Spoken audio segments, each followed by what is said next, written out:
ಇಂದು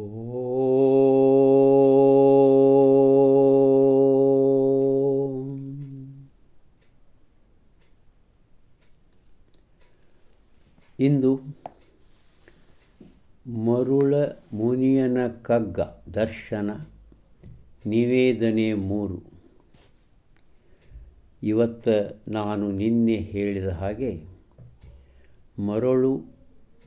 ಮರುಳ ಮುನಿಯನ ಕಗ್ಗ ದರ್ಶನವನ್ನು ಶುದ್ಧೀಕರಿಸಿ ಪ್ರಕಟಣೆಗೆ ಸಿದ್ಧ ಮಾಡಿಕೊಟ್ಟಂಥ ಮಹನೀಯರು ಪಂಡಿತರು ಶ್ರೀ ಎನ್ ರಂಗನಾಥ ಶರ್ಮಾರವರ ಜೀವನ ದರ್ಶನವನ್ನು ನಿವೇದನೆ ಮಾಡ್ತಾ ಇದ್ದೇನೆ. ಇದು ನನ್ನ ಭಾಗ್ಯ, ನನ್ನ ಒಂದು ಪುಣ್ಯದ ಒಂದು ಕೆಲಸ ಅಂತ ತಿಳ್ಕೊಂಡೇನೆ. ಯಾಕಂದ್ರೆ ಅತ್ತ ದೊಡ್ಡ ವ್ಯಕ್ತಿತ್ವವನ್ನು ಈ ಪಂಡಿತ ಮಹನೀಯರು, ನಾನು ಯಾಕೆ ಪಂಡಿತ ಅಂತ ಕರಿತಾ ಇದ್ದೇನೆ, ಎಲ್ಲರೂ ಬೇರೆ ಬೇರೆ ಮಹಾನ್ ಪದವಿಗಳನ್ನು ಪಡೆದಂಥವ್ರು ಇವರು. ಅವ್ರಿಗೆ ನಾನು ಪಂಡಿತ, ನಾನು ಡಿ ವಿ ಜಿಯವರು ಅವರನ್ನು ಪಂಡಿತರೇ ಬನ್ನಿ, ಪಂಡಿತರೇ ಹೋಗಿ ಬನ್ನಿ ಅಂಥೇಳಿ ಕರಿತಾ ಇದ್ದರು. ಅದು ಪಂಡಿತ ಶಬ್ದ ಬಹಳ ದೊಡ್ಡ ಗೌರವದ ಶಬ್ದ. ಈಗ ಆಶ್ಚರ್ಯದ ಮಾತು ಅಂದ್ರೆ ಅವರು ಎಷ್ಟೊಂದು ಪದವಿಗಳನ್ನು ಪಡೆದಿದ್ದರು ಎಂಬುದನ್ನು ಮೊದಲು ಅಲ್ಲಿಂದ ಪ್ರಾರಂಭಿಸ್ತೇನೆ. ಸಂಸ್ಕೃತ ಕನ್ನಡ ಭಾಷೆಯಲ್ಲಿ ಪ್ರಕಾಂಡ ಪಂಡಿತರಾಗಿದ್ದರು ಶ್ರೀ ರಂಗನಾಥ ಶರ್ಮಾರವರು. ಅವರು ಸೊರಬ ತಾಲೂಕಿನ ನಡಹಳ್ಳಿಯೊಳಗೆ ಒಂದು ಗ್ರಾಮ, ಆ ಗ್ರಾಮದಲ್ಲೇ ಅವರು ಜನಿಸಿದಂಥ ಈ ಮಹನೀಯರು ಎಷ್ಟೊಂದು ಪದವಿಗಳನ್ನು, ನಾನು ಕೇವಲ ಒಂದು 9 ಪದವಿ ಪ್ರಶಸ್ತಿಗಳನ್ನು ಉಲ್ಲೇಖಿಸಿ ಹೇಳ್ತಾ ಇದ್ದೇನೆ. ನಿಮ್ಗೆ ಆಶ್ಚರ್ಯ ಅನ್ನಿಸ್ಬೋದು. ಅವರು ಪಡೆದಂಥ ಪದವಿಗಳು ಪ್ರಶಸ್ತಿಗಳು ಏನವ ಅಂತಂದ್ರೆ ಆಶ್ಚರ್ಯ ಅನಿಸ್ಬೇಕಂದ್ರೆ ಅವರ ಒಂದು ಕರ್ನಾಟಕ ರಾಜ್ಯೋತ್ಸವ ಪ್ರಶಸ್ತಿ, ರಾಷ್ಟ್ರ ಪ್ರಶಸ್ತಿ ಶಂಕರ ದಯಾಳ್ ಶರ್ಮಾರವರಿದ್ದಾಗ, ತಿರುಪತಿ ಸಂಸ್ಕೃತ ವಿಶ್ವವಿದ್ಯಾಲಯದ ಮಹೋಪಾಧ್ಯಾಯ ಗೌರವ, ಕರ್ನಾಟಕ ಸಂಸ್ಕೃತ ವಿಶ್ವವಿದ್ಯಾಲಯದ ಗೌರವ ಡಾಕ್ಟರೇಟ್, ಮೊದಲನೇ ಗೌರವ ಡಾಕ್ಟರದ ಸಾಲಿನಲ್ಲಿ ಇವರು ಇದ್ದರು. ಆದಿ ಚುಂಚನಗಿರಿಯ ಪ್ರಶಸ್ತಿಯ ಚುಂಚನ ಪ್ರಶಸ್ತಿ, ರಾಷ್ಟ್ರಪತಿಗಳ ಗೌರವ ಪ್ರಶಸ್ತಿ, ವಿದ್ಯಾವಾರಿಧಿ ಬಿರುದು, ಹೀಗೆ ನಾವು ಪಟ್ಟಿ ಮಾಡ್ಕೋತಾ ಹೋದಾಗ ಸುಮಾರು ಎಷ್ಟಾಗ್ತಾವೋ ಲೆಕ್ಕವಿಲ್ಲ.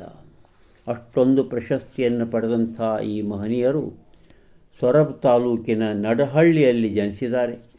ಅವರ ತಂದೆ ಹೆಸರು ತಿಮ್ಮಪ್ಪ, ತಾಯಿ ಹೆಸರು ತಾಯಿ ಜಾನಕಮ್ಮ. ತಂದೆ ಇವರ ಅಜ್ಜ ಇಬ್ಬರೂ ದೊಡ್ಡ ಸಂಸ್ಕೃತ ವಿದ್ವಾಂಸರು. ಆ ಕಾರಣ ಏನು ಅನ್ನುತ್ತಾ ಸಂಸ್ಕೃತ ಅವರಲ್ಲಿ ರಕ್ತಗತ ಇತ್ತು, ಆ ವಾತಾವರಣವು ಇವರಲ್ಲಿ ತುಂಬಿ ಬಂದಿತ್ತು. ಆದರೇನು, ಬಡತನವೂ ಅದರ ಜೊತೆಯಲ್ಲಿ ಇತ್ತು. ಪ್ರಾಥಮಿಕ ಶಿಕ್ಷಣ ನಡಹಳ್ಳಿಯಲ್ಲಿ, ಮಾಧ್ಯಮಿಕ ಶಿಕ್ಷಣ ನಡಹಳ್ಳಿಯಲ್ಲಿ, ಕೆಳದಿಯ ಸಂಸ್ಕೃತ ಶಾಲೆಯಲ್ಲಿ ಸಂಸ್ಕೃತ ಕಲಿತು ಕಾವ್ಯ ಪರೀಕ್ಷೆಯಲ್ಲಿ ತೇರ್ಗಡೆ ಹೊಂದ್ತಾರೆ. ಬೆಂಗಳೂರಿಗೆ ಆಗಮಿಸ್ತಾರೆ. ಬೆಂಗಳೂರಿನಲ್ಲಿ ಶ್ರೀ ಜಯಚಾಮರಾಜೇಂದ್ರ ಸಂಸ್ಕೃತ ಮಹಾಪಾಠಶಾಲೆಯಲ್ಲಿ ವ್ಯಾಕರಣ ಅಲಂಕಾರ ಶಾಸ್ತ್ರಗಳಲ್ಲಿ ಪಾಂಡಿತ್ಯದ ಪದವಿಯನ್ನು ಪಡಿತಾರೆ. ಮದ್ರಾಸು ವಿಶ್ವವಿದ್ಯಾಲಯದ ಕನ್ನಡ ವಿದ್ವತ್ ಪರೀಕ್ಷೆಯನ್ನು ಪಾಸಾಗ್ತಾರೆ. ಮೈಸೂರು ವಿಶ್ವವಿದ್ಯಾಲಯದ ಕನ್ನಡ ಪಂಡಿತ ಪರೀಕ್ಷೆಯನ್ನು ಪಾಸ್ ಮಾಡ್ತಾರೆ. ಶಿಕ್ಷಣ ಪಡೆಯುವಾಗ ಬಹಳ ಕಷ್ಟ, ಹಣದ ಅಭಾವ, ಹಣ ಇರುವುದೇ ಇಲ್ಲ.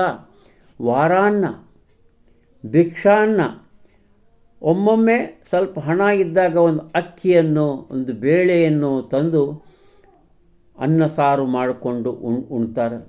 ಆದರೆ ಉಣಲಿಕ್ಕೆ ತಟ್ಟೆಗಳು ಇರುವುದಿಲ್ಲ ಅಂತ ಇವ್ರ ಹತ್ರ. ಆಶ್ಚರ್ಯ ಪಡ್ತೇವೆ ನಾವು. ಇವತ್ತು ತಟ್ಟೆಗಳು ಇರುವುದಿಲ್ಲ, ನೆಲದ ಮೇಲೆ ಊಟ ಮಾಡಿದ್ದಾರೆ, ಕಾಲಿನೊಳಗೆ ಚಪ್ಪಲು ಇಲ್ಲ. ಈ ರೀತಿ ಅತ್ಯಂತ ಬಡತನದಿಂದ ವಿದ್ಯೆಯನ್ನು ಕಲಿತಂಥ ಮಹಾನುಭಾವರು ಯಾರು? ಶ್ರೀ ಎನ್ ರಂಗನಾಥ ಶರ್ಮಾರವರು. ಆಮೇಲೆ ಅಷ್ಟೆಲ್ಲ ವಿದ್ಯೆ ಕಲಿತ ಮೇಲೆ ಬೇಲೂರಿನಲ್ಲಿ ಅವರು ಸಂಸ್ಕೃತ ಅಧ್ಯಾಪಕ ವೃತ್ತಿಯನ್ನು ಪ್ರಾರಂಭ ಮಾಡ್ತಾರೆ. 1948ರಲ್ಲಿ ಬೆಂಗಳೂರಿನ ತಾವು ಎಲ್ಲಿ ಪದವಿಯನ್ನು ಪಡೆದಿದ್ದರೂ ಆ ಸಂಸ್ಕೃತದ ಶ್ರೀ ಜಯಚಾಮರಾಜೇಂದ್ರ ಸಂಸ್ಕೃತ ಮಹಾವಿದ್ಯಾಲಯದಲ್ಲಿ ಅಧ್ಯಾಪಕರಾಗ್ತಾರೆ. 1976ರಲ್ಲಿ ಪ್ರಾಧ್ಯಾಪಕರಾಗಿ ನಿವೃತ್ತರಾಗ್ತಾರೆ. ಇಷ್ಟು ಅವರ ಒಂದು ಬದುಕು.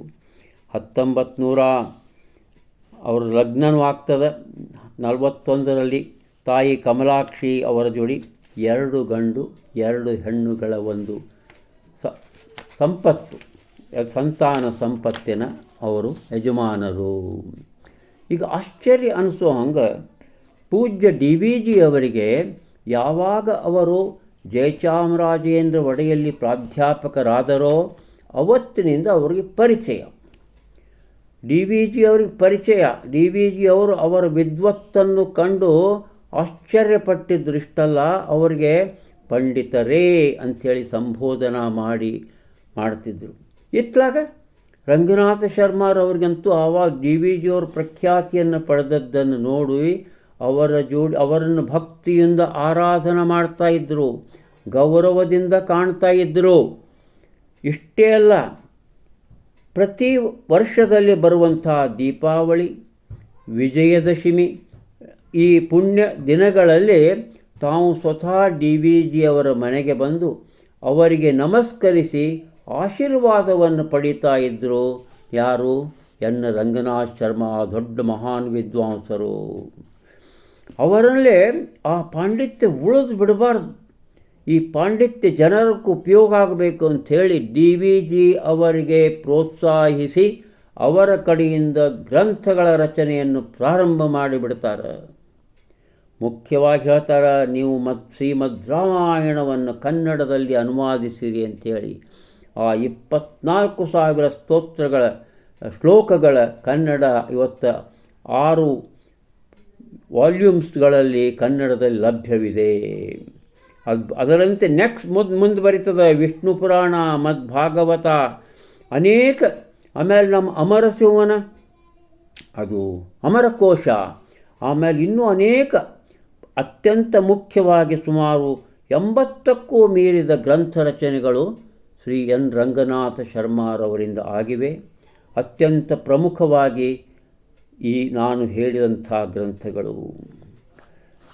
ಈ ಡಿ ವಿ ಜಿಯವರ ಮಹಾನ್ ಗ್ರಂಥ ಜೀವನ ಧರ್ಮಯೋಗ, ಶ್ರೀಮದ್ ಭಗವದ್ಗೀತಾ ತಾತ್ಪರ್ಯ, ಯಾವುದಕ್ಕೆ ಕೇಂದ್ರ ಸಾಹಿತ್ಯ ಅಕಾಡೆಮಿ ಪ್ರಶಸ್ತಿ ದೊರಕಿದೆಯೋ ಅದರ ಮೊದಲ ಓದುಗರು ಅನ್ನುವುದಕ್ಕಿಂತ ಹೆಚ್ಚಿಗೆ ಸ್ವತಃ ಡಿ ವಿ ಜಿಯವರು ಆ ಪುಸ್ತಕದ ಹಸ್ತಪ್ರತಿಯನ್ನು, ಆ ಡಿ ಟಿ ಪಿ ಆಗಿ ಬಂದ ಪ್ರತಿಯನ್ನು ಅವರ ಕೈಯಾಗಿತ್ತು.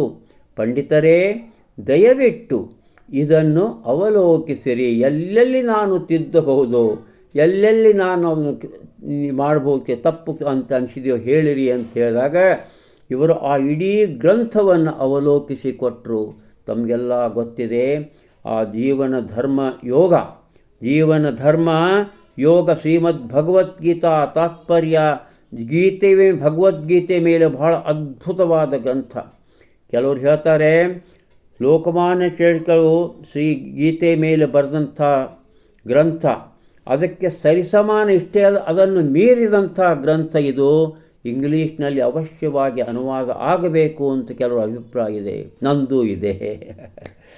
ಈ ರೀತಿ ಅದ್ಭುತವಾದಂಥ ಗ್ರಂಥವಿದೆ. ಆಮೇಲೆ ಏನು ಮಾಡ್ತಾರೆ, ಇಷ್ಟೊಂದು ಅದ್ಭುತವಾಗಿರುವಂಥ ವ್ಯಕ್ತಿ ಜೋಡಿ ಡಿ ವಿ ಜಿಯವರು ಹೇಗಿದ್ದರು, 1-2 ರಸನಿಮಿಷಗಳನ್ನು ನಾನು ಉಲ್ಲೇಖಿಸಿ ಬಯಸ್ತೇನೆ. ಒಂದು ಸಂಜೆ ಡಿ ವಿ ಜಿಯವರ ಮನೆಗೆ ಬರ್ತಾರೆ. ಡಿ ವಿ ಜಿಯವರಿಗೆ ಮನೆಗೆ ಬರ್ತಾರೆ. ಡಿ ವಿ ಜಿ ತಿಂಡಿ ಭೋಜನ ಪ್ರಿಯರು, ಎಲ್ಲರಿಗೂ ತಮ್ಗೆ ಗೊತ್ತಿದೆ. ಸಂಜೆ ಮುಂದೆ ಬಿಸಿ ಬಿಸಿ ಬೋಂಡ ಮಾಡಿ ತಿಂತಾ ಇರ್ತಾರೆ, ತಟ್ಟೆ ತುಂಬ ಬೋಂಡ. ಇವ್ರು ಬಂದುಬಿಡ್ತಾರೆ. ಇವ್ರಿಗೂ ಒಂದು 4 ಬೋಂಡ ಹಾಕಿದ ತಟ್ಟೆ ಬಂದು ಬಿಡುತ್ತೆ. ಆವಾಗ ಇವರು ಅದರೊಳಗಿಂದ ಒಂದೇ ಒಂದು ಬೋಂಡ ತೊಗೊಂಡು ನನಗಿಷ್ಟ ಸಾಕು ಅಂತ ಹೇಳ್ತಾರೆ. ಡಿ ವಿ ಜಿ ಇನ್ನಷ್ಟು ತಗೊಳ್ಳಿ. ಇಲ್ಲ, ಸಾಧ್ಯವಿಲ್ಲ ಸರ್, ನನಗೆ ಒಂದೇ ಒಂದು ಸಾಕು ಅಂಥೇಳಿ ತಿಂತಾರೆ.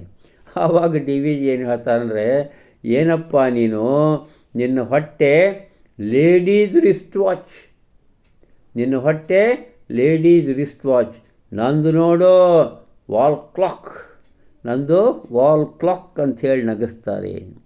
ಇನ್ನೊಮ್ಮೆ ಡಿ ವಿ ಜಿಯವರ ನೆನಪಿನ ಶಕ್ತಿಯನ್ನು ಶ್ರೀ ರಂಗನಾಥ ಶರ್ಮಾರವರು ಜ್ಞಾಪಿಸಿಕೊಡ್ತಾರೆ. ಅದು ಏನು ಅಂತಂದರೆ ಆಶ್ಚರ್ಯಪಡಬೇಕು. ಒಮ್ಮೆ ರಂಗನಾಥ ಶರ್ಮರವ್ರಿಗೆ ಡಿ ವಿ ಜಿಯವರು ಯಾವುದೋ ಒಂದು ಕಾರ್ಯಭಾರಕ್ಕಾಗಿ ಬರ್ರಿ ಮನೆಗೆ ಅಂತ ಹೇಳಿ ಕಳಿಸ್ತಾರೆ. ಆ ದಿನ ಹೋಗ್ಲಿಕ್ಕೆ ಆಗೋದಿಲ್ಲ. ಮರುದಿನ ಹೋಗ್ತಾರೆ. ಯಾಕಪ್ಪ ಪಂಡಿತರೇ, ಯಾಕೆ ನಿನ್ನೆ ಬರಲಿಕ್ಕಾಗಲ್ಲ ಅಂತ ಕೇಳ್ತಾರೆ. ಆವಾಗ ಅವ್ರು ಹೇಳ್ತಾರೆ, ಇಲ್ಲ ನಿನ್ನೆ ನಮ್ಮ ಅಣ್ಣನವರು ಬಂದಿದ್ದರು, ಅವರಿಗೆ ಸ್ವಲ್ಪ ಅನಾರೋಗ್ಯ, ಅದರ ಸಲುವಾಗಿ ಬರಲಿಕ್ಕಾಗಲಿಲ್ಲ. ಹಾಂ, ನಾರಾಯಣಪ್ಪನವರೇ ಅಂತ ಡಿ ವಿ ಜಿ ಕೇಳ್ತಾರೆ. ಡಿ ವಿ ಜಿ ಎಂದು ನಾರಾಯಣಪ್ಪನವ್ರನ್ನ ಭೇಟಿಯಾಗಿಲ್ಲ. ಒಮ್ಮೆ ಯಾವಾಗೋ ಒಮ್ಮೆ ಸಂವಾದದಲ್ಲಿ ರಂಗನಾಥ ಶರ್ಮಾರವರು ತಮ್ಮ ಅಣ್ಣನ ಹೆಸರು ನಾರಾಯಣಪ್ಪ ಅಂತ ಹೇಳಿದ್ದು ನೆನಪು ವರ್ಷಗಳ ಹಿಂದೆ. ಅದು ಡಿ ವಿ ಜಿಯವರ ನೆನಪಿನ ಶಕ್ತಿಗೆ ಒಂದು ಉದಾಹರಣೆ. ಇನ್ನೊಂದು ಶ್ರೀ ಎನ್ ರಂಗನಾಥ ಶರ್ಮಾರವರ ಒಂದು ಅದ್ಭುತವಾದಂಥ ಒಂದು ನಯವಿನಯ, ಸಜ್ಜನಿಕೆ, ಬರೇ ಪಾಂಡಿತ್ಯ, ವಿದ್ವಾಂಸಗಿರಿ ಅಷ್ಟೇ ಅಲ್ಲ, ಇದಕ್ಕೆಲ್ಲ ಹೆಸರುವಾಸಿಯಾದಂಥ ಈ ಶ್ರೀ ಎನ್ ರಂಗನಾಥ ಶರ್ಮರು ಅಂತ ಹೇಳಬೇಕಾಗ್ತದೆ. ಆ ಎನ್ ರಂಗನಾಥ ಶರ್ಮರು ಯಾವ ನಮೂನಿ ಹೇಳ್ತಾರೆ, ವಿನಯ ಸೌಜನ್ಯ ಅದರ ಪ್ರತಿರೂಪ ಆಗಿದ್ದರು ಅಂತ. ನಮ್ಮ ಖ್ಯಾತ ಶತಾವಧಾನಿ ಶ್ರೀ ಗಣೇಶರು, ಆ ಖ್ಯಾತ ಪತ್ರಕರ್ತ ಸಂತೋಷ್ ಕುಮಾರ್ ಗುಲ್ವಾಡಿ ಒಮ್ಮೆ ಅವ್ರ ಮನೆಗೆ ಹೋಗಿರ್ತಾರೆ. ಸಂವಾದಗಳು ಜರುಗ್ತಾವೆ, ಹೊರಗೆ ಬರ್ತಾರೆ. ಮುಂದಿನ ತಮ್ಮ ಮನೆ ಗೇಟಿನ ತನಕ ಅವ್ರನ್ನ ಬೀಳ್ಕೊಡಲಿಕ್ಕೆ ಬರ್ತಾರೆ. ಯಾರು? ರಂಗನಾಥ್ ಶರ್ಮಾರು. ಕಾರು ಬಂದಿರ್ತದೆ. ನೀವೇ ಕಾರು ಹೊಡ್ಕೊಂಬಂದಿರಾ ಅಂತ. ಇಲ್ಲ ಅನ್ನೋಷ್ಟೊತ್ತಿಗೆ ಡ್ರೈವರ್ ಅಲ್ಲಿ ಹಿಂದೆ ಕೆಳಗೆ ಕೂತ ಡ್ರೈವರ್ ಮೇಲೆ ಹೇಳ್ತಾನೆ, ಅಯ್ಯೋ ಎಂಥ ತಪ್ಪಾಯ್ತಲ್ಲ ಅಂತಾರೆ. ಏನು ತಪ್ಪಾಯಿತು? ಮನೆಯಲ್ಲೇ ಇವ್ರಿಗಿಬ್ಬರಿಗೂ ತಿಂಡಿ ತಿನಿಸುಗಳನ್ನು ಕೊಟ್ಟಿದ್ದರು, ಆದರೆ ಇವ್ರನ್ನ ಕರ್ಕೊಂಡು ಬಂದಂಥ ಡ್ರೈವರ್ಗೆ ಏನು ಕೊಡಲಿಲ್ಲಲ್ಲ ಅಂಥೇಳಿ ತಡೀರಿ ವೇಟ್ ಇಲ್ಲಿ ನಿಂದಿರ್ರಿ ಅಂತ ಹೇಳ್ತಾರೆ. ಮನೆಯೊಳಗೆ ಹೋಗಿ ಒಂದಿಷ್ಟು ಹಣ್ಣುಗಳನ್ನು ತಂದು ಆ ಡ್ರೈವರ್ನ ಕರೆದು ತಪ್ಪಾಯ್ತಪ್ಪ ಈ ಹಣ್ಣುಗಳನ್ನು ತಿನ್ನು ಅಂತ ಹೇಳಿಕೊಡ್ತಾರಂತೆ. ಎಷ್ಟೊಂದು ಅಪರೂಪವಾದಂಥ ಒಂದು ವ್ಯಕ್ತಿತ್ವದ ಪ್ರದರ್ಶನ ಇದು ಶ್ರೀ ಎನ್ ರಂಗನಾಥ ಶರ್ಮಾರವರದು ಅಂತ ಹೇಳಿ ಬರ್ತದೆ. ತಮ್ಮ ಇಳಿ ವಯಸ್ಸಿನ ಆಯುಷ್ಯದಲ್ಲಿಯೂ ಸಹ ರಂಗನಾಥ್ ಶರ್ಮಾ ಭಾಳ ಕ್ರಿಯಾಶೀಲರಾಗಿದ್ದರು ಅಂತ ಹೇಳ್ತಾರೆ. ಡಿ ವಿ ಜಿ ಅವರ 125ನೇ ಜನ್ಮೋತ್ಸವ ಗೋಖಲೆ ಇನ್ಸ್ಟಿಟ್ಯೂಟ್ನಲ್ಲಿ ನಡೆದಾಗ ಅವರು 1 ತಾಸಿನ ತನಕ ಡಿ ವಿ ಜಿ ಅವರ ವ್ಯಕ್ತಿತ್ವವನ್ನು ಕುರಿತು ಅಪೂರ್ವವಾಗಿ ಮಾತನ್ನು ಆಡಿದರು. ಯಾವಾಗ? ತಮ್ಮ ವಯಸ್ಸಿನ 96ನೇ ವಯಸ್ಸಿಗೆ ಅಂತ ಹೇಳಿ ಒಂದು ಕಡೆ ಉಲ್ಲೇಖವಿದೆ. ಆ ವಿದ್ವತ್ಪೂರ್ಣ ಉತ್ಸಾಹಪೂರ್ಣ ಉಪನ್ಯಾಸವನ್ನು ಶ್ರೀ ಎನ್ ರಂಗನಾಥ್ ಶರ್ಮಾರವರು ಮಾಡಿಕೊಡ್ತಾರೆ. ಇಷ್ಟೊಂದು ಕಷ್ಟಗಳಿಂದ ವಿದ್ಯೆ ಗಳಿಸಿದಂಥ ಈ ಮಹಾನ್ ಪುರುಷ, ಈ ಪಂಡಿತರು, ಅವರು ಏನು ಒಮ್ಮೊಮ್ಮೆ ವೃದ್ಧಾಪ್ಯದೊಳಗೆ ಏನೋ ಸ್ವಲ್ಪ ಹೆಚ್ಚು ಕಡಿಮೆ ಆಗಿರ್ತದೆ, ಜೀವನದೊಳಗೆ ಏನಾದರೂ ಆಗಿಬಿಡ್ತದಲ್ಲ, ಪ್ರತಿಯೊಬ್ಬರ ಅನುಭವನದ. ಅದಕ್ಕೆ ಅವರು ಒಂದು ಸಣ್ಣ 4 ಸಾಲಿನ ಪದ್ಯಗಳನ್ನು ಬರೆದು ಸಮಾಧಾನ ಪಟ್ಕೊಳ್ತಿದ್ದರಂತೆ. ಆ ಸಾಲು ಏನು ಅಂತ ನಾನು ಓದಿ ಹೇಳ್ತೇನೆ. ಚಪ್ಪಲಿಯು ಇರಲಿಲ್ಲ, ರೊಕ್ಕ ಮೊದಲೇ ಇಲ್ಲ. ಚಪ್ಪಲಿಯೂ ಇರಲಿಲ್ಲ, ರೊಕ್ಕ ಮೊದಲೇ ಇಲ್ಲ.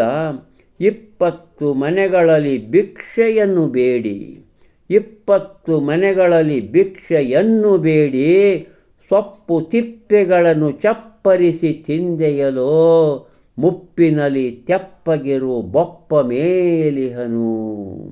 ಆದಿಪ್ರಾಸದ ಈ ಅದ್ಭುತವಾದ 4 ಸಾಲಿನ ಕವನ.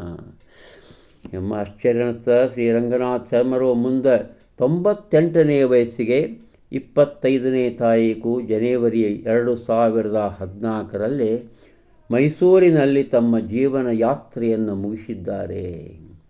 ಈ ನಿವೇದನೆ ಕೇಳುಗರ ಮುಂದೆ ಒಂದು ಪ್ರಶ್ನೆ ನನ್ನಲ್ಲಿ ಹುಟ್ಟುತ್ತಾ ಇದೆ. ಏನಪ್ಪ ಇದೆ ಅಂದರೆ, ಡಿ ವಿ ಜಿ ಅವರು ಮರುಳ ಮುನಿಯನ ಕಗ್ಗವನ್ನು ಬರೆದದ್ದು ತಮ್ಮ 70 ವರ್ಷದಲ್ಲಿ. ಆವಾಗ ಅವ್ರಿಗೆ ಆಗಲೇ ಶ್ರೀ ಎನ್ ರಂಗನಾಥ ಶರ್ಮರ ಜೀವನದ ಪರಿಚಯ ಆಗಿಬಿಟ್ಟಿತ್ತು, ಪಂಡಿತರ ಪರಿಚಯ ಆಗಿತ್ತು. ಅದಕ್ಕಾಗಿ ಈ ಮರುಳು ಮುನಿಯ ಅವರ ಸಲುವಾಗಿಯೇ ರಚಿತವಾದಂಥ ಕಾವ್ಯನು ಮರುಳು ಮುನಿಯನ ಕಗ್ಗ ಅಂಥೇಳಿ ನನಗೊಂದು ಸಂಶಯ ಇದೆ. ಸಂಶಯ ಇಷ್ಟೇ ಅಲ್ಲ, ಇರಬಹುದು ಅಲ್ಲ, ಇದು ಮರುಳ ಮುನಿಯನ ಕಗ್ಗ ಶ್ರೀ ರಂಗನಾಥ ಶರ್ಮರ ಒಂದು ಸ್ಮರಣೆಗಾಗಿ DVG ಅವರು ರಚಿಸಿದ್ದಾರೆ. ನಾಳೆಯ ದಿನ ಇನ್ನಷ್ಟು ವಿಚಾರಗಳು. ನಮಸ್ತೆ.